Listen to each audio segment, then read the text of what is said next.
Well, hello friends. Welcome back to Browser Hacking. Today we are going to do some layout work, and I'd like to improve layout on the Linux Kernel Archives, so kernel.org, where you get your Linux kernel if you are super elite and want to compile it yourself, I guess. I used to get all my kernels here back in the day. Nowadays I make my own kernels, but yes, this is a site, and it's a fairly simple page, right? So I come here every now and then and check how we're doing with Ladybird, and we have been making pretty good progress, but as you can see, we're not quite identical to Chromium yet. And there are a couple of issues like font selection. We're definitely not picking the right font in all the places, as you can see. But I'm actually more concerned about, there seems to be a bunch of weird vertical like padding happening here and there. Like if you look at the top section here, it's fairly tall compared to what Chromium does. Like the menu here kind of lines up with the penguin, whereas in our version, the menu is far below the penguin. And likewise here, like latest release, and then they don't have all this space below it, but we have a bunch of space below. That's quite strange. Also, we have space above the top section, and I think Chromium doesn't. So there's a bunch of vertical space happening. But actually, at the bottom, there isn't that kind of space. So here, there's a chunk of space missing that you can see here. So I don't know what's going on with that, but I thought, you know what? Why don't we try to figure it out? So first thing I like to do is, actually I'm going to use Firefox for this to grab a local copy of it, because it's just easier to work with a local copy, and it's called the Linux Kernel Archives. Okay, so here is our local copy of the page. Let's just confirm that it looks good in Chromium as well. It does. See that the lines up nicely here, but not here. And I think we can just start with that basically and reduce that. So if you've watched any of my layout videos before, what I like to do is I just like to delete everything that's not part of what I'm trying to figure out. So for this, I really just need the top section. And then I'm going to delete any unnecessary stuff in the head element as well. So we're down to just the style sheet and the markup here. Okay, let's see if we save that as, well, let's call it LK for Linux kernel. And here we go. All right, so now we lost the penguin actually, but you can still see the weird sort of height difference. So that is good.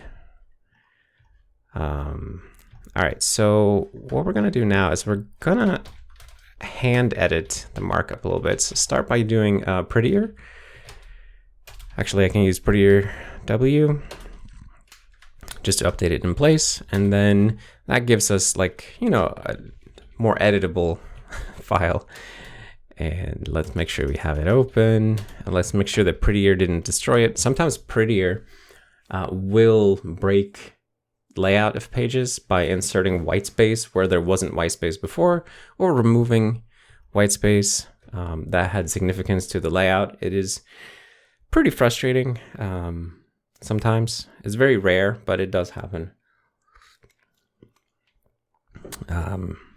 On Twitter, for example, it always happens. You try to use prettier on Twitter markup and it breaks layout. Anyway. Okay, so next thing, I like to enable my super cool layout investigation hack, which is to just slap a border on everything and make it important so that all other borders are disregarded. And it's just a easy cheesy hack to sort of see where the elements are and give you a bit more clue about the general geometry of things, right? So we can see that the penguin image is still here, and it's quite a chunk of distance between the bottom of the penguin and the menu, whereas here, that's not an issue. Also, the text here has a much, what is the word? Less tall, shorter line box, but short sounds like I'm talking about the width. So, I mean, what is the height specific term for shorter? I don't know. Well, it has a less tall, wait, what the heck did I just do? There we go. It has a less tall line box, which is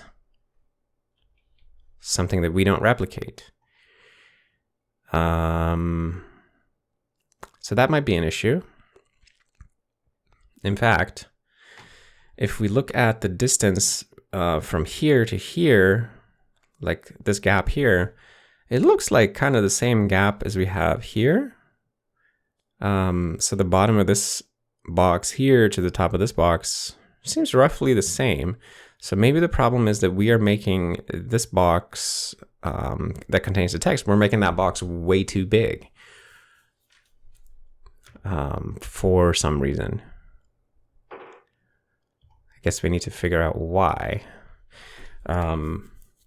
So yeah, because yeah, if that thing would be the same height, I think the menu and everything would just fall into place. So I think we can get rid of the menu part.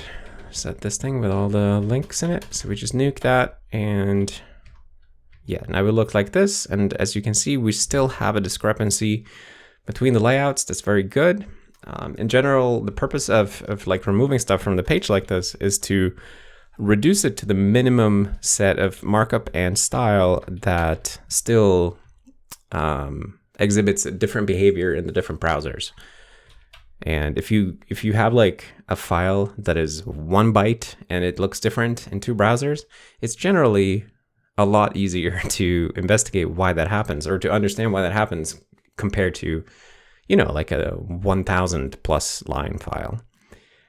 We still have a lot of style in this file though. There's still 140,000 characters or so, so we're gonna need to nuke a bunch of stuff. And there are a few different approaches to that. I am a fan of the delete a bunch of stuff and see what happens. See if the problem stays. Okay, so I guess we can kind of delete a little bit at a time. Okay, that was not good to delete. Okay. Okay, so this is significant. The HTML element, we don't support WebKit or MS prefix text size adjust, so we can just nuke those.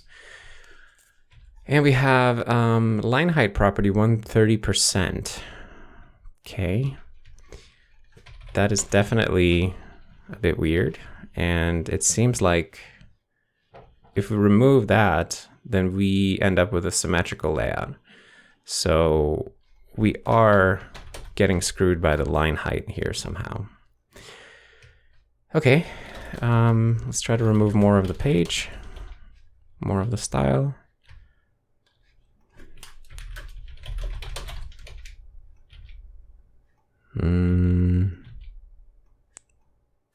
Yeah, so here, by the way, here is why automatic reduction is hard. So I know the problem that I'm looking for is the line is less tall than the text. And here, the text is still taller than the line. But if I were using like an automatic reduction mechanism, it would say, oh, the layouts are different again. But because the same bug is still visible here and not here, we can actually just continue here. And Actually, maybe we only need the HTML. Do we need the font family? Okay, well, this is reducing real nice. So do you need a header? No. Do we need that div? No. Body doesn't need all that stuff. Does this need to be a link? Probably not. No, see? Still, here the line is tall and here it's not. What happens if I say like 230%? Oh, the difference is a lot more pronounced. Also, I'm just going to set a font family just so that we are like at least looking at. Wait, oh, do you not like that? What about enter? Okay, there we go. Font size 10px. Boom, boom. 50px, let's say.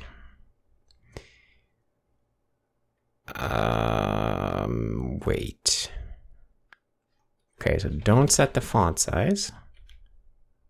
Because if I set the font size, then it gets all consistent again. Interesting.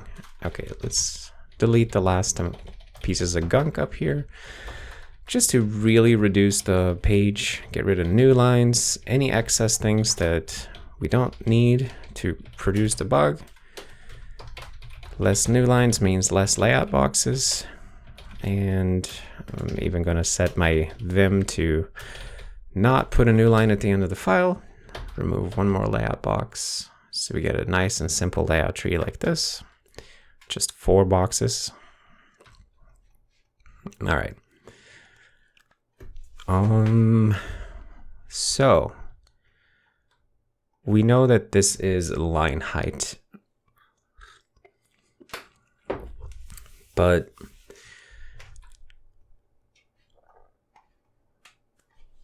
what is the behavior supposed to be here? Line height 230%. Why doesn't this line get tall? Or, you know what, let's see if we can get rid of the h1 from this equation. Does that work? No, then they're the same. Okay, let's put a div instead of an h1, just because h1 has other stuff on it, with margins and such. So let's simplify here. We just say font size 40px or whatever. Okay, well, this is very different.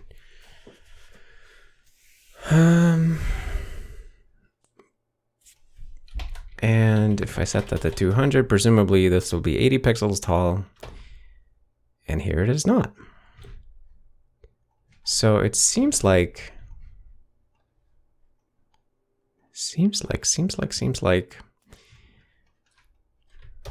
I mean, that's 80 pixels tall, right? Like, I'm just gonna do a checkity check here. What do we have? I can't see. 80 pixels tall. Yeah, right.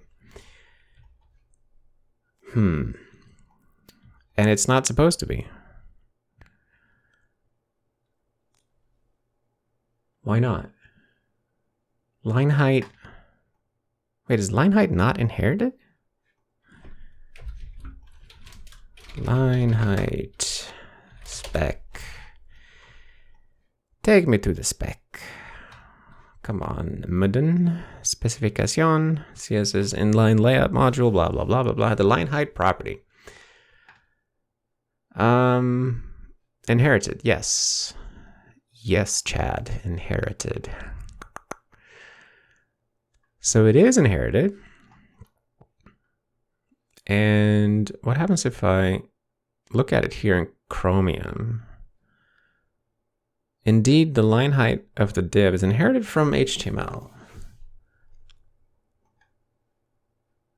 And the computed value, computed value of line height is 32px.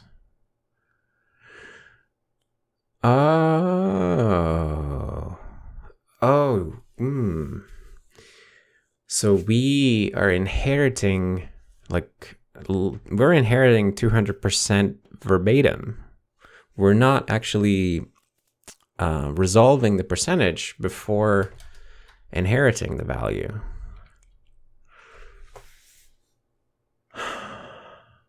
I remember WebKit has like hacks for this kind of stuff in the style resolution code that they have, because I worked on it like 10 years ago. And there's some finicky stuff where you have to figure out a bunch of font size related things before you can do other layout, because some properties depend on font sizes. And I think line height is one of the things that you have to do something for.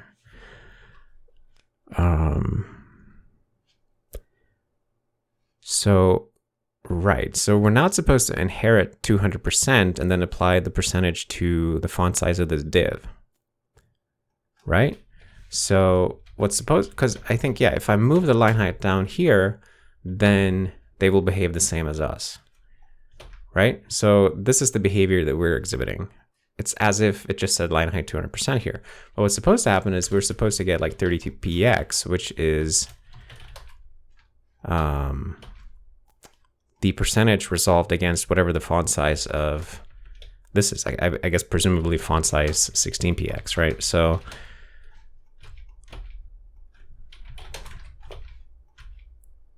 right, the default font size or whatever. Okay, so we need to resolve percentages before inheriting. Right. That is part of CSS Cascade spec, maybe? Cascading and inheritance. Inherit. Line height. It's about shorthand properties.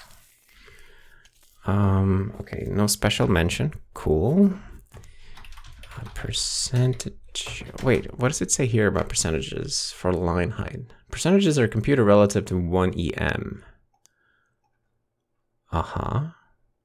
So if line height is a percentage, then the preferred line height and computed value of the property is this percentage of the element's computed font size. Computed value. So the computed value, we're supposed to inherit computed values. We're not computing the value for line height. Computed value is the result of resolving the specified value as defined in the computed value line of the property definition table, generally absolutizing it in preparation for inheritance. Okay, so we have this absolutize step. Let's take a look at that. Absolutize values. So this is where we take, we're in the process of resolving the style, the computed style for an element, and this is like one of the steps. And actually, let's see where it is in the list of things. So here is the full algorithm for computing style for a given element. So first, we compute all the cascaded values by performing the CSS cascade. Then we compute the font, since that may be needed for font relative CSS units, as I was mentioning earlier. And then we absolutize values, which I'm going to say is a word, turning font viewport relative lengths into absolute lengths. Then default the values, applying inheritance and initial. And then finally, we run box type transformations. So like, if you are an inline element, but you're the child of a flex container, then you become promoted to a block level element, stuff like that. So let's see. I think this will be, this is an absolutization step. So what do we do here? we get the font metrics, the root element font size, and the font size of the current style, and then we absolutize all values.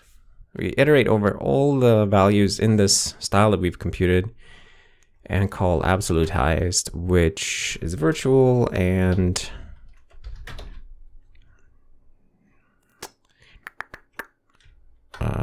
let's see, wait, how do I see all the, no, that's not it. Here. Okay, so it disappears off screen. Oh, there we go. So this is the default. Okay, so it just returns itself. So nothing happens in the default case, but some values can be absolutized. And those are border radius, length, and shadow. Interesting. So for percentages, we don't do anything. I guess most things that can be percentages are not inherited. And line height percentages are not, they're relative to the font size of the element itself, not the size of the containing block, which is the case for most percentage-based properties, or percentage lengths anyway. So what did it say here? Percentages compute relative to 1em. Right. So I think here, once we know the font size, this is also the em size. So we should be able to absolutize percentage line heights here. And I think WebKit does something similar. I very vaguely remember, maybe I wrote that code, but maybe I wrote it or I just remember it. But I'm going to do this here anyways, because I think that will get us out of this predicament. So essentially, if we have a line height, if we have a CSS property ID line height, let's do it this way, line height value. And this isn't just a value, actually, it's the value slot in the property values array here. So if line height value slot, so if we have one and line height value slot is a percentage, then we are going to we're going to replace it with a length style value where we just multiply the percentage by the font size, I guess. So let's see. Line height value slot, style length value. Wait, what are those called? Style length style value. Yes, that's the name. Create length, make px. So a pixel size, and then we're just going to take the font size and multiply that by the line height value slot. I'm going to go ahead and break there. As percentage dot value, or fraction, I guess. That's what I really want, because I want to multiply to get the resolved value. Okay, so what happens if we do that?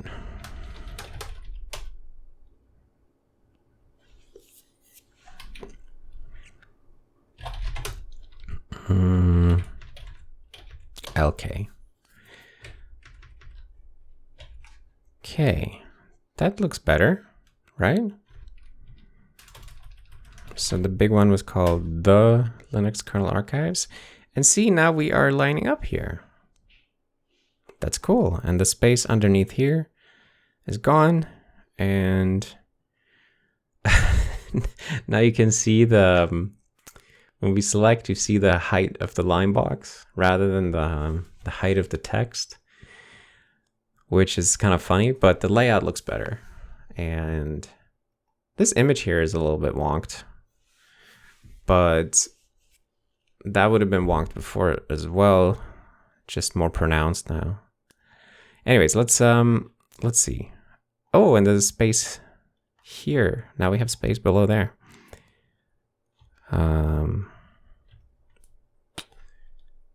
We didn't have that before, did we? Let's see. Space here. So that's cool. Okay, wait, let's test it out on the live site.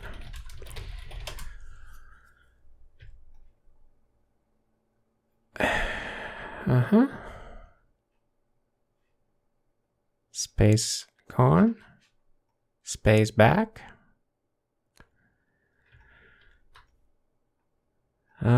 Say what now? Okay. So it doesn't work on the live site. That's really odd.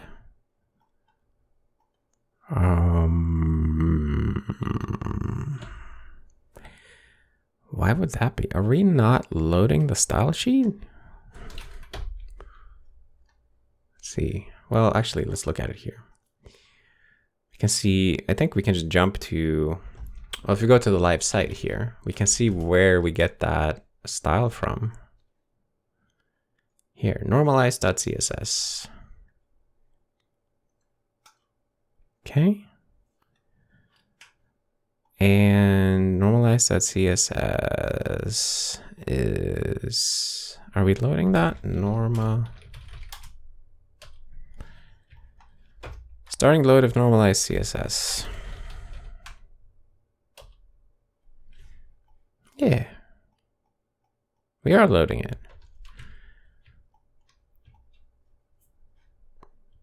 Okay.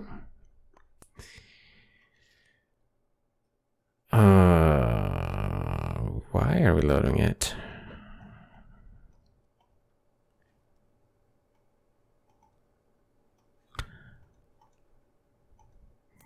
Oh no, is it maybe an import? Aha! It's an import style sheet. Cool. So I thought we had imports working though. Maybe we don't. Let's see. Let's make a simple test. Import style sheet. Or let's call it CSS import rule.html. And then we'll make a little test page. So style import one.css. All right. And then we'll make the background some cool color like green, obviously. Okay, so okay, so I don't know if I did that. Okay, I did that right. So it seems like we're just not applying style from import style sheets, but we're loading them, right? Yeah, see, you can see it loads the import style sheet. That's so weird. So, how interesting. Import rule.h. Loaded style sheet. So it's a resource client and how does this work? So we start loading in the constructor. It's a little bit weird, but fine, whatever. Where's the callback? Here, resource did load. So presumably we're loading a style sheet here. Are we getting here? Parsed imported style sheet.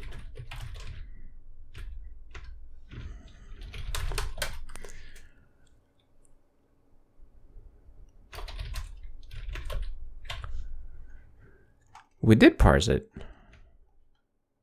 twice. Okay. Wonder why we do it twice. Well, that's neither here nor there. I mean, we probably shouldn't do it twice, but that seems like a secondary issue.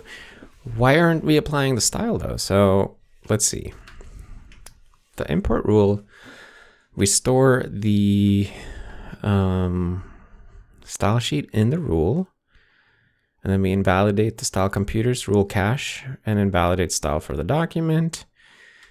And then who picks it up? We have the API loaded style sheet, which is used by CSS rule list when evaluating media queries.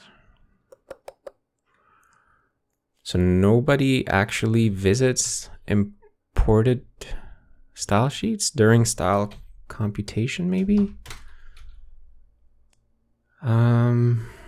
Let's see. So when we iterate, when we're building the rule cache, we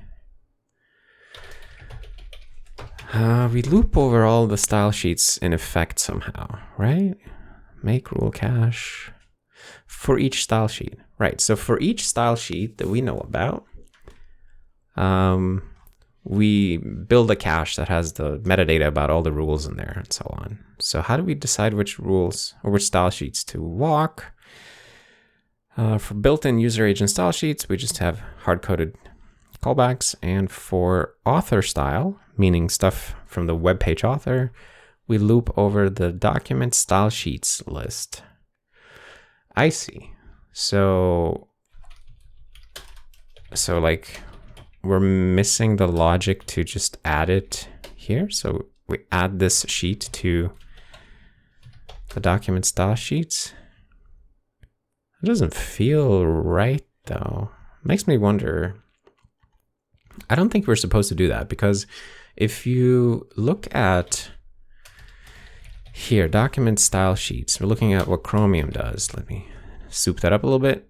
So we just have the one sheet, which is my inline sheet, right? Like this one here that has the import rule. And it doesn't, there's no entry in document style sheets for the imported sheet. Although I bet you if I go in there and I say, hey, let me see the rules, let me get the first rule, that's an import rule. And I bet you I can get the sheet from that guy. Aha. Okay, and there it is. Yeah, so we shouldn't add it to the document style sheets. I guess instead the style computer just has to find imported sheets while walking all the sheets.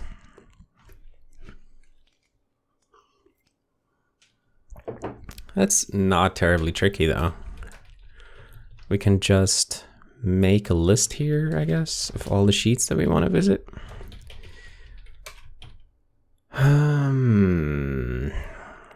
CSS style sheet. Sheets, and then collect style sheets.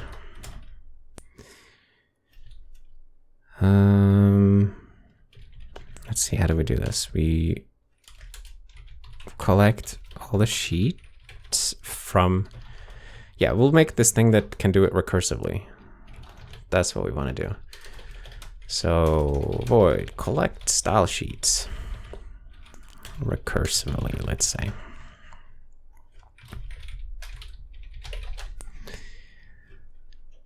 Or maybe just collect style sheets is fine.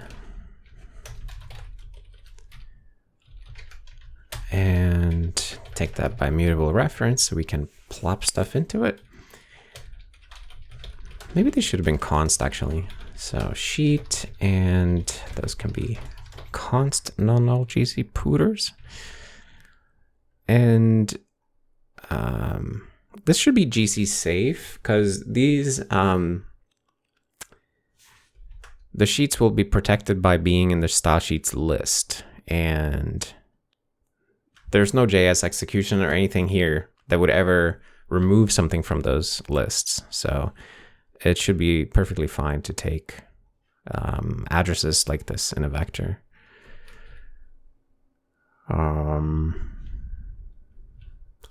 Let's see. So I guess sheets append sheet.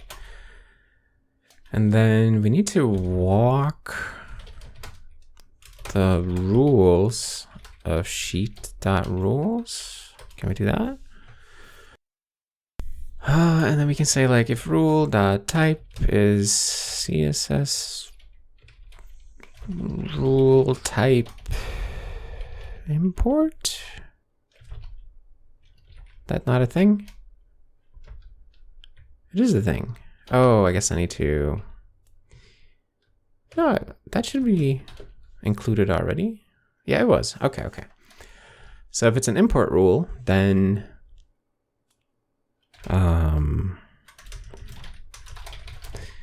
import rule is static cast CSS import rule.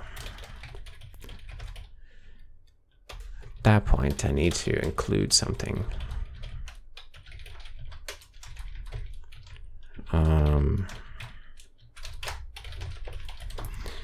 Okay, and then I can get the style sheet from there. So if import rule has import result, is that the official name?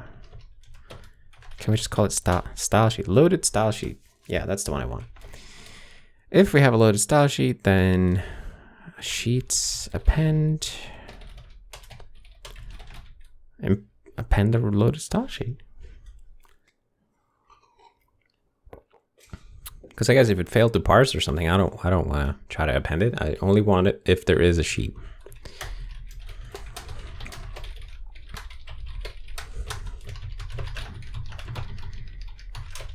Right, there we go.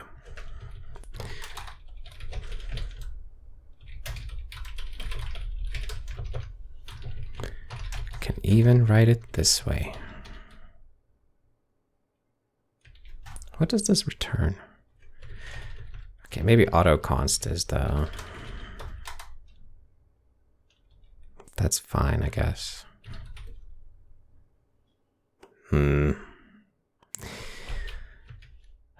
Anyway, let's see.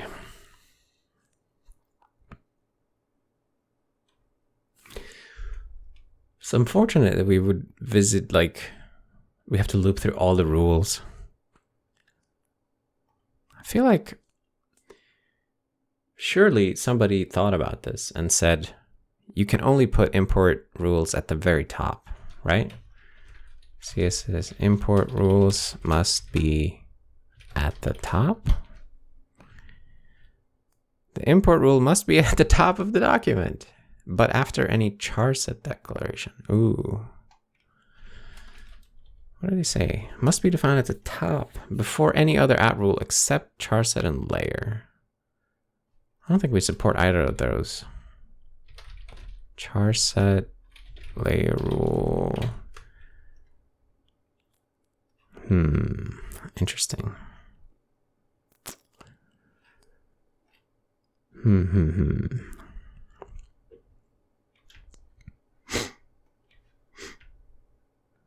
Do rules know that they are at rules? Well, I think at the moment here, like if we encounter anything other than an import rule, we can break. So here we'll say like continue, otherwise break, right?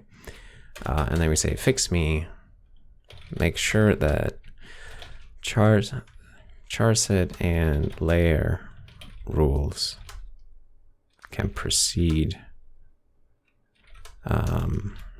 any. We allow char set and layer rules to precede import rules.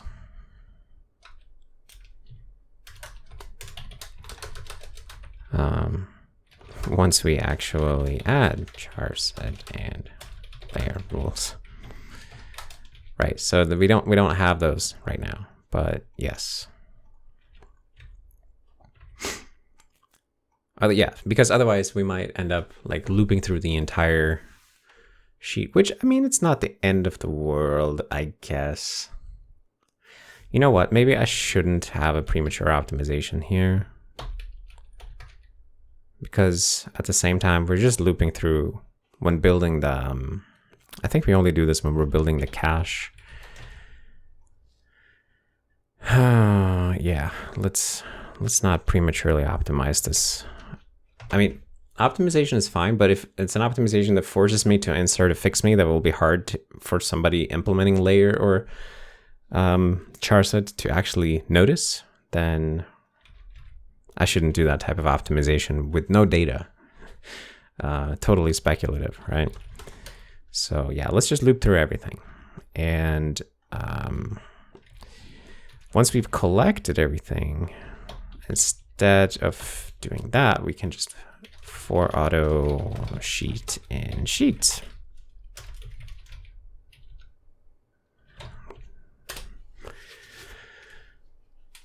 Okay, so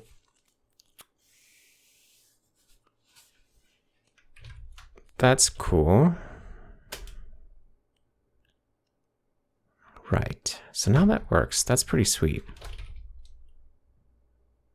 Kernel.org. And it appears to have worked. That's very nice. So I actually apply the style from the imported style sheet. That's awesome. So now it certainly looks a little bit better, right? Still not perfect, but closer. We're getting closer, step by step. Got some, yeah, like we're not picking the italic font here like we should. Not picking the bolds. The alignment of this arrow image is goofed. Alignment here, these images at the bottom feels a bit off, like Fastly and Constelix. It's like things are not lining up entirely correctly somehow.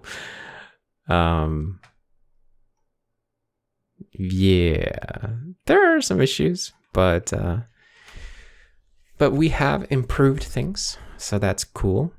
Oh wait, hold on. I said I would be recursive here, but I'm not recursive.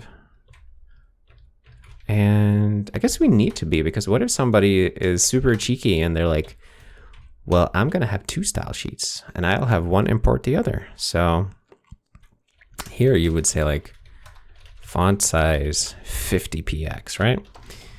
And then in the first one, you'll import 2.css because you're just that crazy.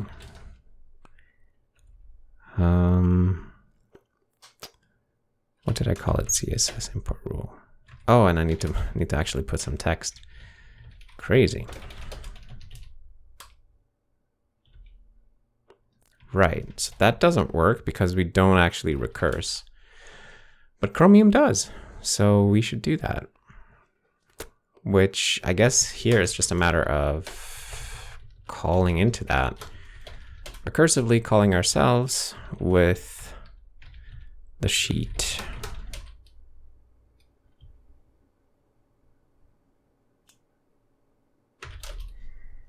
All right. Yes, now we are 50 books. Cool. Oh, one thing that's important to know, by the way, is that for our layout, we have a new system where we can make layout tests. So basically, you make a little test page, and then you run it through Ladybird, and it in a special mode where it spits out a dump of the layout tree, and then we can store those as regression tests in the source tree. So Alexander added a test runner recently, and Andrew did some tweaks to the way we run it on CI, and yeah, we have a very small but growing collection of layout tests for Ladybird, and I've been adding some tests recently, and let's add another one right now. But what I wanted to say is that in our layout tests, we can't rely on the metrics of fonts that might come from the user's machine where they're running the test. So what we do is we just use our Serenity Sans, which is bundled with Serenity, It's kind of a very goofy font that I think Stefan made when debugging the initial TrueType parser. And that's not going to show up here, but we can use that in our layout test, and then we know that the metrics are always going to be the same because everyone has the same copy of serenitysans.ttf in their source tree. So that's a little goofy, but it is what it is. Okay, so let's rename these. So instead of 1.css, I'll call it like CSS import rule sheet 1.css.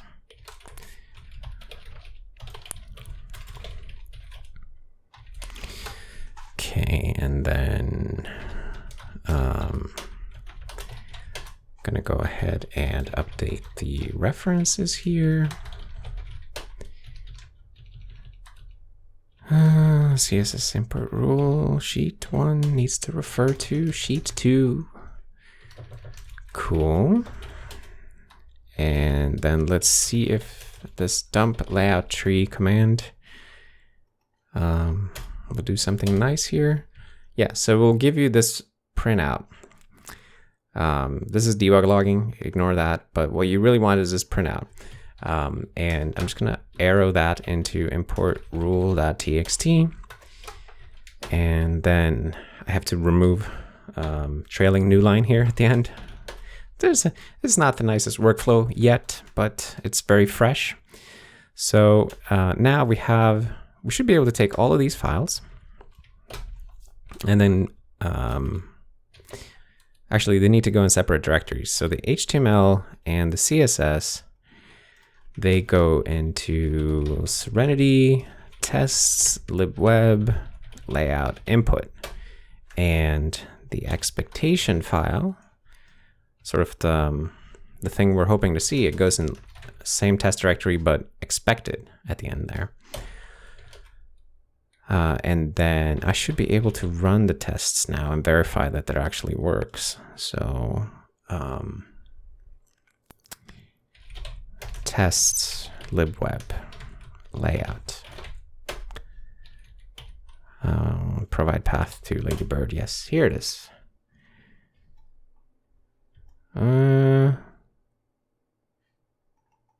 It hangs. Oh wait, is it just trying to load everything? It shouldn't try to load CSS files. Maybe I have to edit the test runner. Yes, it will do star here. Okay, so I'm just gonna tweak this so it only loads .html files.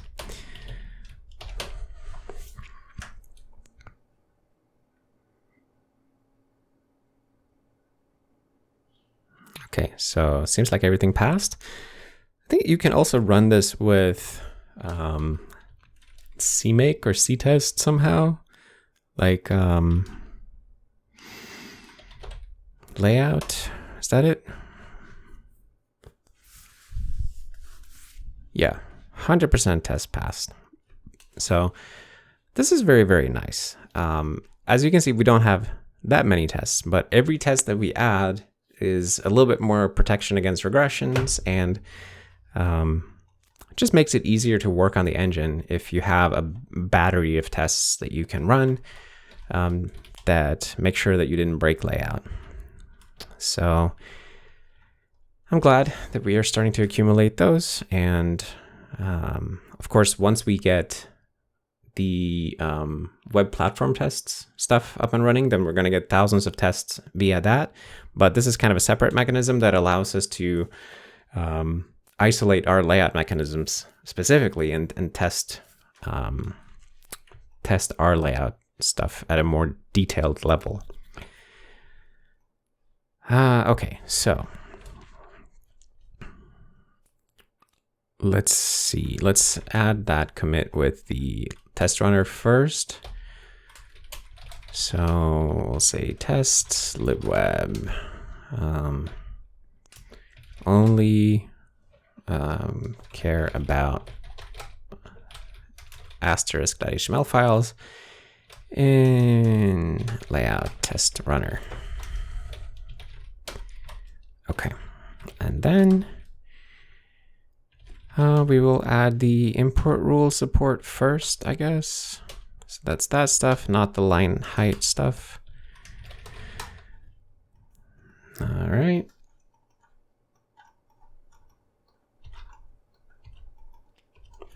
And then check what my text messages are about. Everything's okay.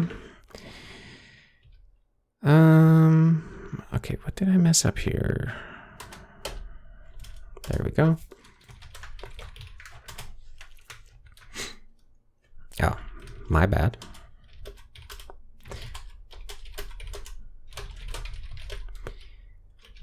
libweb.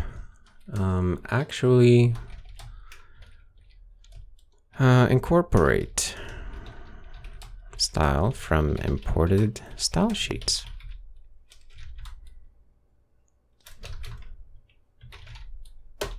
Cool. Yeah, so this could probably be better, and I'm sure it could be, but as a first simple cut, that gets us working at least, and then we can refine the details as we learn more. With the line height thing, right, that's a fairly simple change. So if we have a percentage line height, then we resolve that against the font size. It's probably cool. That should be cool. I think that's cool. I should make a test for it though. That will be helpful. So we had that test page we were using, LK, right? This test right here. Because if we undo the change,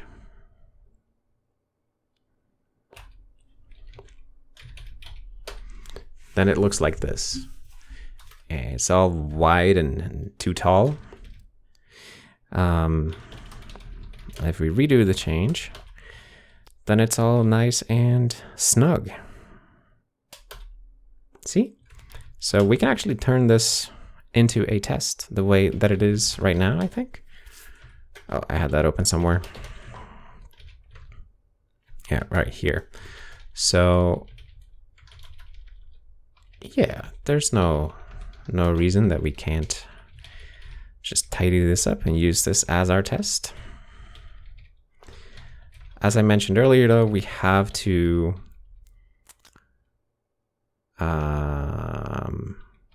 make sure that we set Serenity Sans as the typeface, or as the font family, so that we have just the right look no matter where you're running it. That's not what I meant to do. There we go. Looking beautiful. It's Serenity Sans. What a gorgeous typeface. Oh my goodness. Okay, so then let's copy that test to here. We'll call it something nice like CSS line height percentage inheritance. So the idea is that you're not inheriting the percentage verbatim, but rather the computed resolved percentage of the font size of whatever had the percentage on it. Okay, and dump layout tree.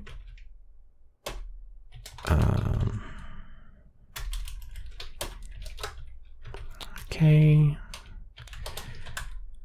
Remove the new line, and then we put this into the libweb layout input directory, and the other fella goes in the expectations directory. Expected.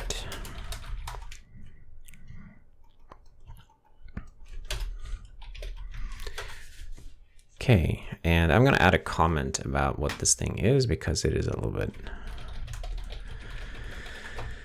note, or percentage line height values are relative to the font size of the element.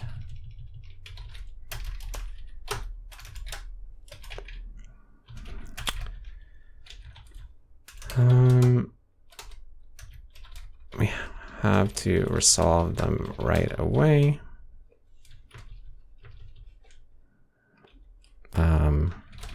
The computed value gets inherited.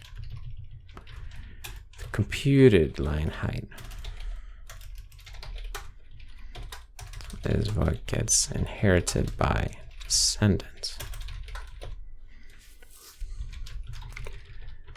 Ready for inheritance. All right. Web.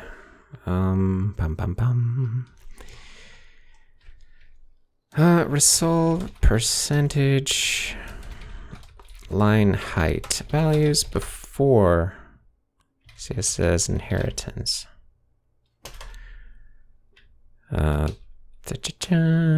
Yes. Percentage. Percentages are relative. Percentage line height values are relative to the font size of the element, i.e. the font size of the element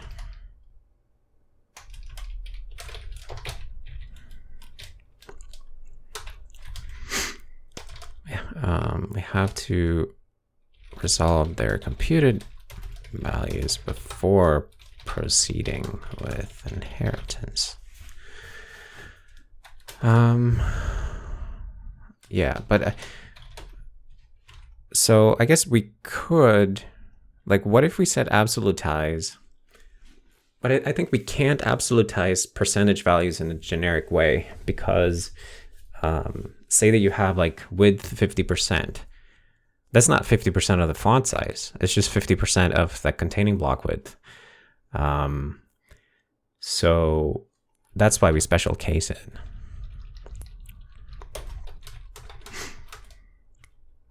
Line height is special cased here.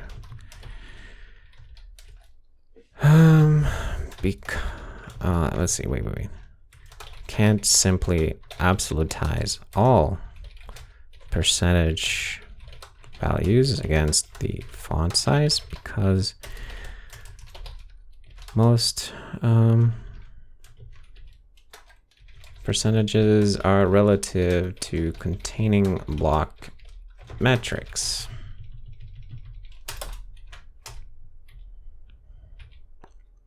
Yeah.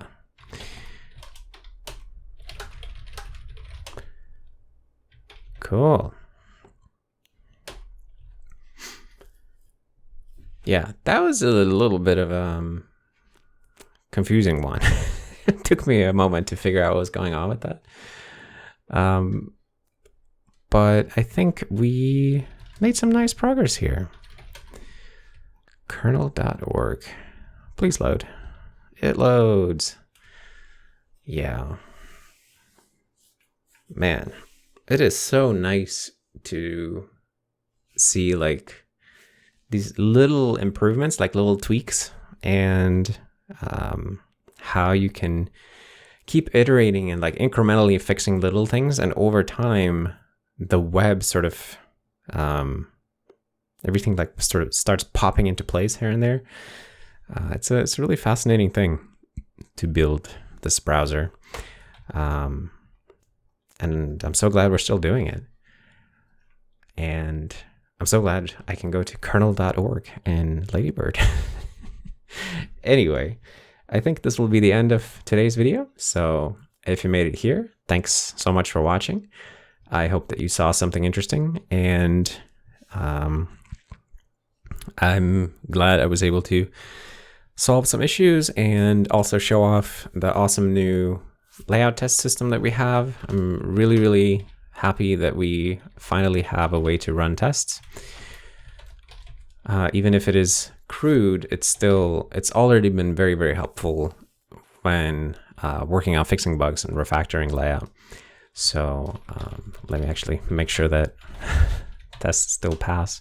Oh, I should use the C-test thing. So again, thanks to Alexander for writing the test runner. And yeah, that'll be the end of the video. Thank you so much, and I will see you all next time. Bye.